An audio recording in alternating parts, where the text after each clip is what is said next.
আজ আপনাকে এমন একটি হাদিস শোনাবো যা শোনার পর আল্লাহর প্রতি আপনার ভালোবাসা কোটি গুণ বেড়ে যাবে। আপনি যতই পাপী হন না কেন, এই হাদিসটি শোনার পর আপনার চোখ দিয়ে পানি চলে আসবে। রাসূলুল্লাহ সাল্লাল্লাহু আলাইহি ওয়াসাল্লাম বলেছেন, শেষ বিচারের দিন আল্লাহ এমন এক বান্দার বিচার করবেন যা শুনলে বুক কেঁপে ওঠে। সহিহ মুসলিমের একটি বিখ্যাত হাদিস। কিয়ামতের দিন এক ব্যক্তিকে আল্লাহর দরবারে হাজির করা হবে। আল্লাহ ফেরেশতাদের বলবেন, তার বড় বড় গুনাহগুলো লুকিয়ে রাখো, আর ছোট ছোট গুনাহগুলো তার সামনে তুলে ধরো। যখন তার সামনে ছোট ছোট পাপগুলো একে একে দেখানো হবে, তখন সে ভয়ে কাঁপতে থাকবে।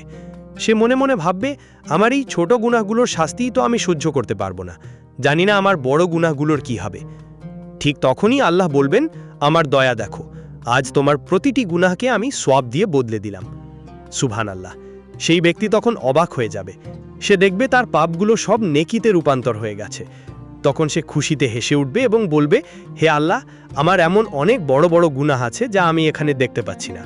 অর্থাৎ সে নিজেই তখন তার বড় গুনাহগুলোর কথা বলবে যেন সেগুলো সওয়াব হয়ে যায়।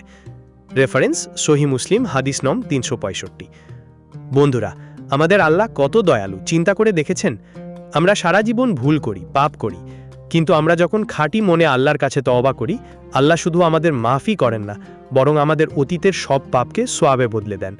আমরা কেন সেই আল্লাহর দিকে ফিরে আসছি না? আপনি যদি আল্লাহকে ভালোবেসে থাকেন, তবে কমেন্টে একবার হলেও লিখুন, ইয়া আল্লাহ।